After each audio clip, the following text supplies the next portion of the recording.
我今年99岁了，在这个年纪，我看待世界的方式和你们这些年轻人完全不同。每年5月，成千上万的人像朝圣一样涌向奥马哈，把体育馆挤得水泄不通。我和沃伦·巴菲特坐在那里，就像2只被关在动物园里的稀有大猩猩，接受着你们的围观。你们眼神炽热，手里拿着笔记本电脑，争先恐后地向我提问。但是你们问的都是些什么问题？查理，我该买哪只股票？查理，怎么才能在10年内赚到1000万？查理，人工智能是下一个风口吗？我该怎么布局？查理，加密货币到底是不是骗局？每次看到这些年轻、聪明、充满野心却又极度贪婪的面孔，我心里总会涌起一种复杂的、近乎悲悯的情绪。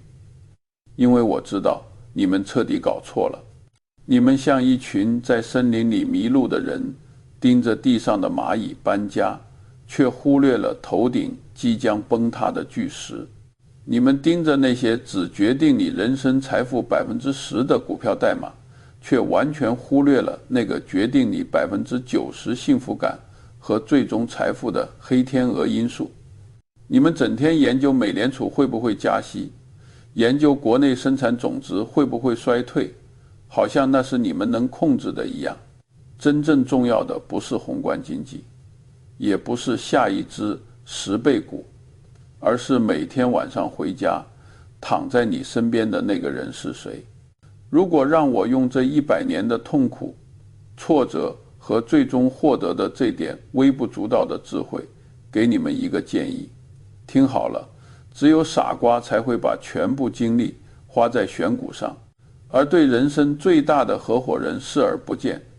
你们在挑选一只持仓几年的股票时，会阅读几百页的财报，做各种背景调查，而在挑选一个要共度余生的伴侣时，却往往只看脸，或者只凭一时的荷尔蒙冲动。这是何等的愚蠢！今天我不跟你们谈比亚迪，也不谈开市客，更不谈伯克希尔的持仓。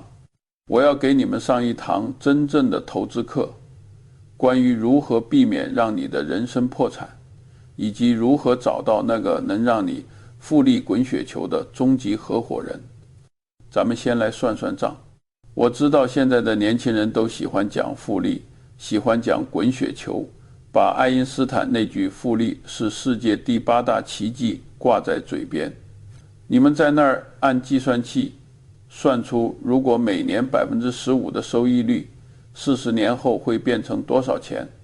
但你们这群只有单一学科思维的傻瓜，彻底忽略了复利公式里最可怕的变量——中断。我一辈子都在推崇反向思考。如果要明白怎么致富，先去研究怎么让财富归零；如果要明白如何获得幸福，先去研究如何让自己陷入悲惨的境地。在所有的财富毁灭方式中，除了吸毒、酗酒和挪用公款，排名第1的核武器就是糟糕的婚姻。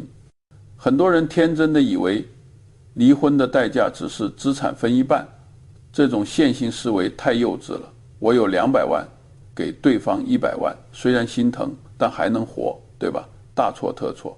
糟糕的婚姻是复利的最大杀手，它摧毁的不是你的存量，而是你的增量生成能力。想一想，你每天在职场上厮杀，需要处理复杂的商业竞争，需要极度冷静的头脑来判断概率和赔率。你得像个外科医生一样精准地剖析问题。但如果你一回家，面对的是无休止的争吵、猜疑、冷战，或者是像疯子一样的情绪失控，这些垃圾信息会像黑洞一样吸走你的认知带宽。你的大脑被这些琐事填满，你的皮质醇水平居高不下，你的前额叶皮层，那个负责理性决策的区域，会因为长期的压力而关闭。当你精神恍惚、情绪耗竭的时候，你做的每一个投资决策，每一个职业选择，胜率都会大打折扣。这就好比你试图在一场飓风中驾驶帆船，而你的副驾驶还在船舱里凿洞，这就是我说的机会成本。当你的竞争对手在专注于提升护城河，在阅读，在思考时，你却在忙着应付家里的内战，在忙着解释你没做过的事情，在忙着安抚一个永远无法满足的巨婴。战斗还没开始，你已经输了。沃伦能成为地球上最富有的人之一，不是因为他买了可口可乐，也不是因为他收购了国家保险公司，这些都是表象。根本原因在于苏珊，他的第一任妻子给了他一种极端的环境稳定性，这种稳定性让他能把100%的智力用于资本配置。他在外面是个商业巨擘，但他知道后方是安全的，灯塔是亮着的，这就是巨大的不公平的竞争优势。我年轻的时候也犯过错，我20多岁时自以为聪明绝顶，结了一次极其糟糕的婚，那是一场灾难，我们在各个方面都不匹配。那段日子简直就是地狱，不仅耗尽了我的积蓄，更耗尽了我的心力。直到我31岁离婚时，我几乎一无所有，开着一辆破旧的黄色庞蒂克，那是丑得要命的车，在帕萨迪纳的街头痛哭。当时我的大儿子泰迪身患重病，躺在医院里，而我甚至付不起最好的医疗费。那种绝望感比任何股市崩盘都要强烈10000倍。股市跌了还能涨回来，但因为错误的伴侣选择而浪费的生命时光，永远无法补偿。所以，当你们问我如何避免破产时，我总是告诉你们，别在家里放火，这是避免人生崩盘的第一原则。如果你想在财富的雪道上滚出巨大的雪球，你首先得保证你的雪道不会因为地震而断裂。一个糟糕的伴侣就是那场地震。既然知道了糟糕的伴侣是人生最大的做空力量，那么问题来了，如何筛选？别去问我怎样才能找到完美的灵魂伴侣，这种问题太愚蠢了。完美是不存在的，我们要用代数里的反证法，我们要用反向思考。你只需要研究那些必然会带来地狱般痛苦的人，然后像躲避瘟疫一样避开他们。如果你能成功避开这些有毒资产，你的平均收益率自然会跑赢大盘。根据我近1个世纪的观察，我也阅人无数，我看过太多聪明人因为和错误的人纠缠而毁掉一生。有3类人，不管他们多漂亮，多有才华，多有钱，家族背景多深厚，你都必须把他们从你的候选名单里直接剔除，这没有任何商量的余地。第一类，极度不靠谱，这是底线中的底线。如果一个人不可靠，那么他所有的优点，高智商、常春藤学历、幽默感、美貌，通通归零，不，甚至是负数。想象一下，你是一名赛车手，你买了一辆法拉利，它的外观完美无瑕，引擎轰鸣声像音乐一样动听，内饰奢华至极。但是卖车的人告诉你，这辆车的刹车系统是随机失灵的，有时候管用，有时候不管用，完全看运气。你会开这辆车上路吗？你会把你的性命交给这辆车吗？如果你坐进去，你不是在赛车，你是在自杀。在婚姻这条漫长的路上，靠谱就是那个刹车系统，就是那个方向盘。如果你的伴侣承诺了接孩子却忘了，搞得孩子在校门口淋雨，承诺了咱们存钱买房，结果转身就把钱花在了赌博或者是奢侈品上，承诺了忠诚却总是撒谎，这种不靠谱会产生巨大的惊人的交易成本。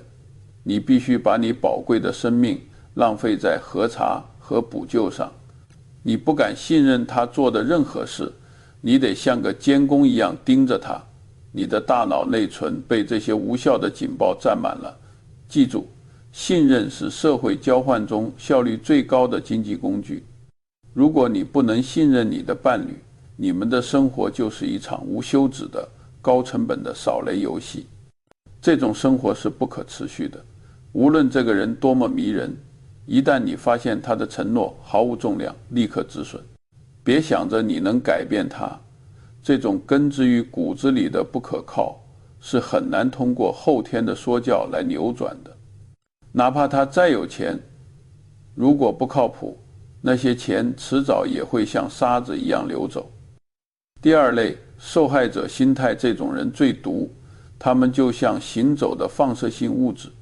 他们用受害者的视角看世界，工作不顺是老板蠢，投资亏钱是市场诈骗，生活不幸是父母不公，甚至走路摔了一跤都是路政部门的错。他们永远有一个封闭的逻辑闭环，我是无辜的，错的是世界。如果你和这种人结婚，会有什么后果？很简单，一旦生活出现问题，而生活必然会出现问题，那必然是你的错。因为在他们的剧本里，他们必须是完美的受害者，而你作为他们最亲近的人，必然就是那个加害者或者是帮凶。这种心态具有极强的传染性，它会像病毒一样侵蚀你的雄心壮志。当你想要尝试新事物，想要冒险时，他会在旁边泼冷水。算了吧，没用的，这个社会就是看关系的，我们这种人没机会的。他们会把你拉低到他们那个充满怨恨和无力的层次，然后用他们丰富的经验打败你。莫扎特就是个典型的例子，他才华横溢，但他一辈子都觉得自己是受害者。他认为世界亏欠他，认为皇室不懂欣赏他，认为同行在迫害他。结果呢，他过得凄惨无比，早早离世。如果莫扎特能有哪怕一点点客观的精神，他的生活都会好得多，远离那些觉得全世界都亏待了他们的人。这种认知缺陷是无法通过爱来修复的，那是上帝的工作，不是你的。你不是心理医生，你也不可能拯救一个溺水还试图把你按进水里的人。第三类，情绪极度不稳定生活，是漫长的马拉松，充满了颠簸、风暴和黑天鹅事件。你需要的是底盘稳固的越野车，而不是稍微碰到石头就翻车的赛车。情绪不稳定的人，就是那一颗埋在你家后院的地雷。他们心情好时把你捧上天，让你觉得自己是世界上最幸福的人，但只要遇到一点压力、一点挫折，他们就会瞬间崩溃，歇斯底里，变成暴君或者巨婴。你要知道，人生中最重要的决定，买房、升职、转行、处理家庭危机，往往都是在高压下做出的。如果你的搭档在压力下会失控，你们一定会做出灾难性的决定。想象一下，你正面临破产的边缘，需要冷静思考对策，而你的伴侣在旁边尖叫、摔东西、威胁要自杀。这时候你的智商会直接降为0。只有疯子才会和一个情绪不稳定的炸弹捆绑在一起，还指望能安全地度过一生。如果你在约会时发现对方有路怒症，对待服务员态度恶劣，或者因为一点小事就陷入长久的阴郁或暴怒，跑，快跑，不要回头。这是自然界给你的生存警告。剔除了这3类人，剩下的范围虽然小了，但都是高质量的候选池。这时候，年轻人通常会问我第2个问题：查理，那我怎么才能吸引到那种靠谱、理性、情绪稳定的高质量伴侣呢？这引出了我人生中第2条，也是最残酷的铁律：很多年轻人来找我，都会列出一长串择偶标准。我要找个长得好看的，还得聪明，最好是博士，家里还得有点钱，性格要温柔，还得懂我的幽默感，还得喜欢旅游。他们在那儿滔滔不绝，像是在超市里拿着购物清单挑货一样贪婪。每次遇到这种人，我只有一个问题要问他们：如果你是那样完美的男神或女神，你会看上现在的你吗？他们通常会愣住，然后陷入尴尬的沉默。市场是有效的，不仅股市是有效的，婚姻市场在长期也是极度有效的。好伴侣不是傻瓜，他们也在寻找优质的资产。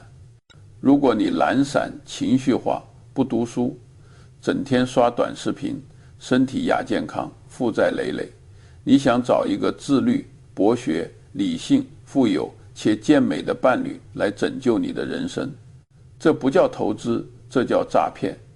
你想用垃圾债券的价格买入蓝筹股，这在现实世界里是不可能发生的。想要得到某样东西，最可靠的方法就是让自己配得上它。这是一条简单到令人发指，却又被大多数人忽略的真理。别相信那些霸道总裁爱上灰姑娘的电视剧，那是在给穷人和懒人注射精神鸦片。现实的逻辑是，龙配龙，凤配凤，老鼠的儿子会挖洞。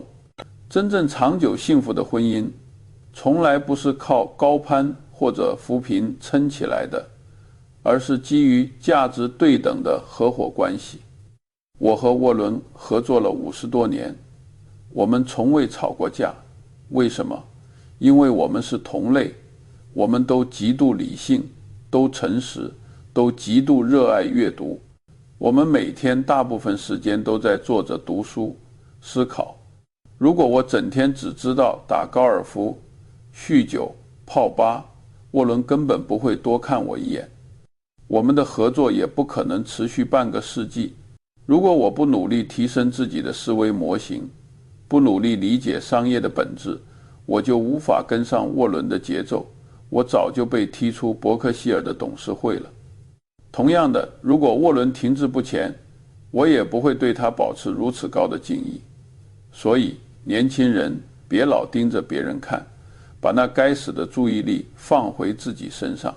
你得为自己筑起护城河。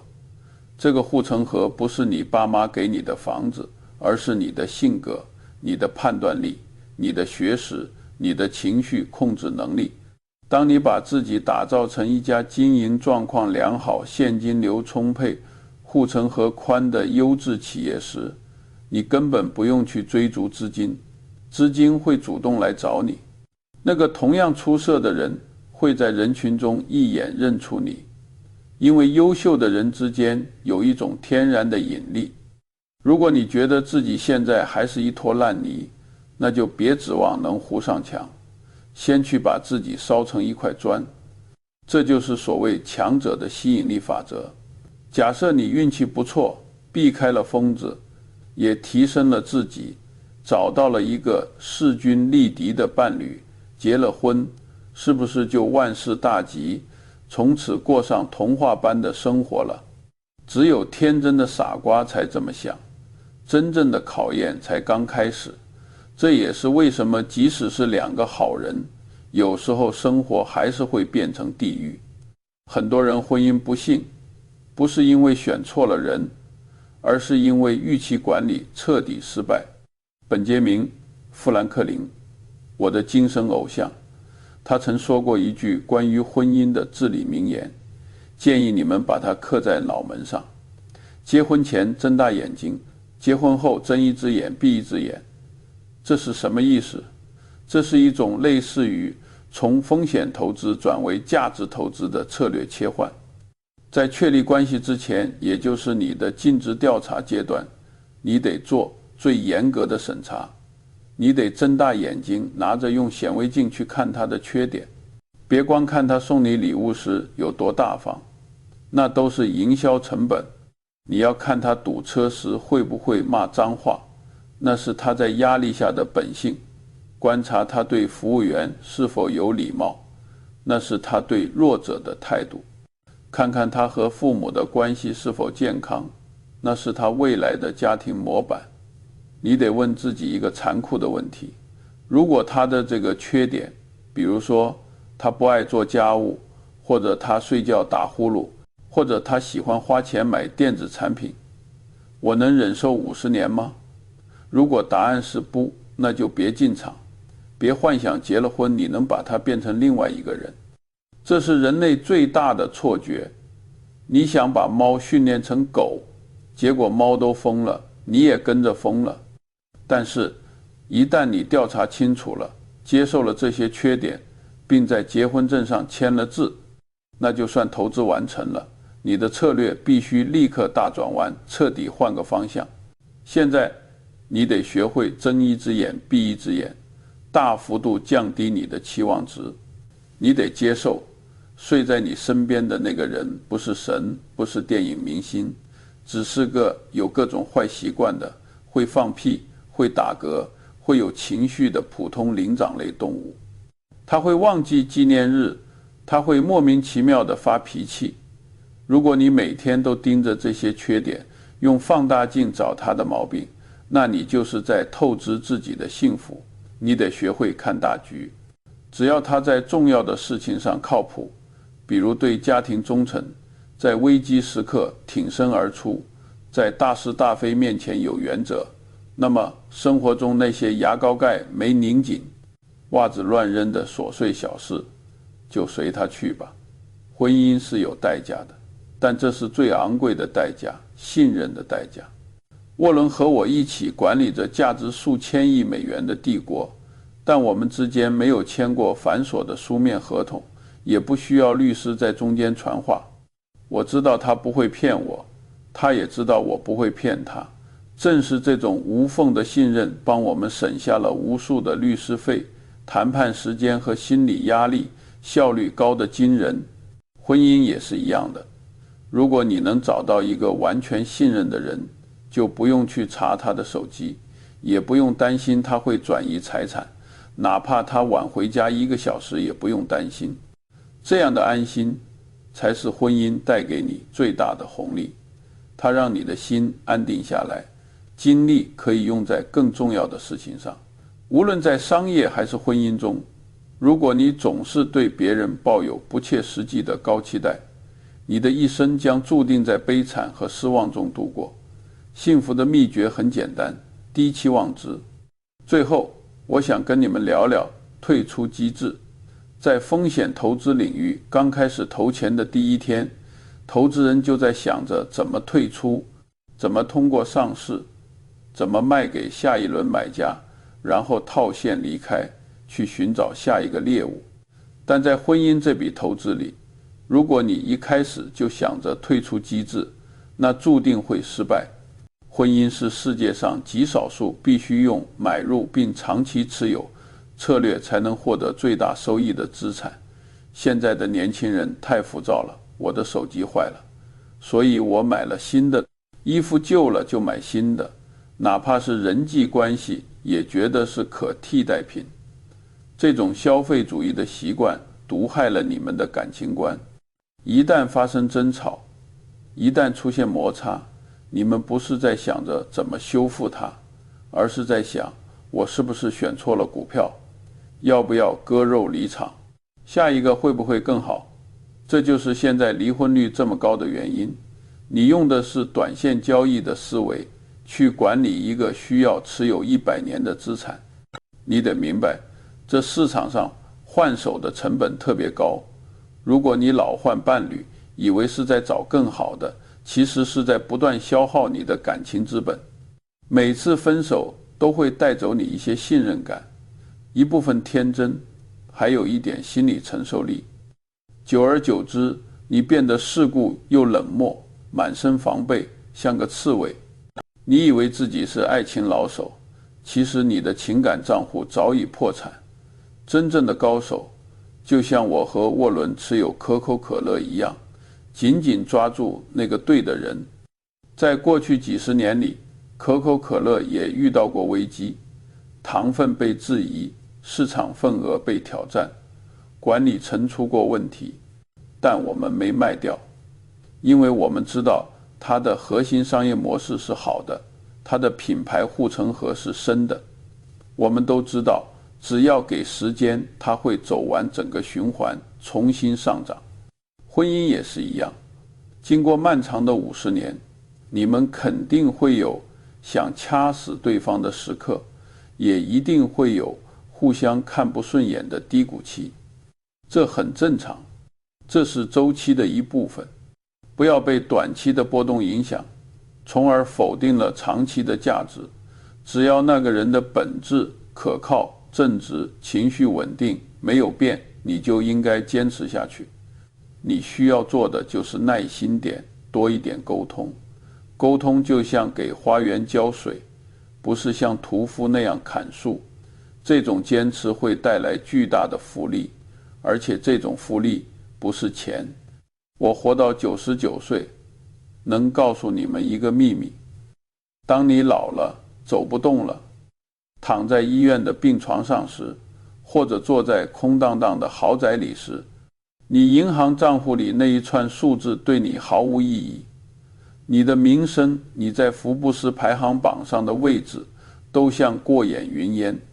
那时，你生命中唯一的财富，只有那些依然爱你的人，是那个坐在你床边，记得你喝咖啡要放多少糖的人，是那个见过你最狼狈、最软弱的样子，依然紧紧握着你手的人，是那个和你共享了半个世纪回忆，只有他能听懂你那些老掉牙笑话的人。这种被见证的感觉，这份深厚的无法替代的连结，是任何对冲基金都买不到的。这就是婚姻复利效应的终极回报。它不仅仅是关于繁衍后代，更是关于两个灵魂在漫长的时间里互相纠缠、互相支撑，最终成为彼此生命中不可分割的一部分。所以，听我这个老头子一句劝，选伴侣时，用最挑剔的眼光去筛选，哪怕孤独也不要凑合，对自己用最严格的标准去要求，让自己配得上美好。对生活抱持最现实的低期待，容忍那些无关紧要的瑕疵。一旦你找到了那个对的人，就死死抓住，不管外面诱惑多大，不管市场怎么波动，坚决不放手，绝对不卖，把你整个人生当成对他的最持久投资。我相信，等你到了99岁的时候，你会发现这是你这辈子做过的最棒的交易，也是最赚钱的投资。我是查理·芒格，希望这番话能帮你们在人生最重要的资产负债表上避开那些足以让你破产的雷区。反过来想，总是反过来想，如果不想死得悲惨，就别做那些会让你悲惨的事，就这么简单。再见。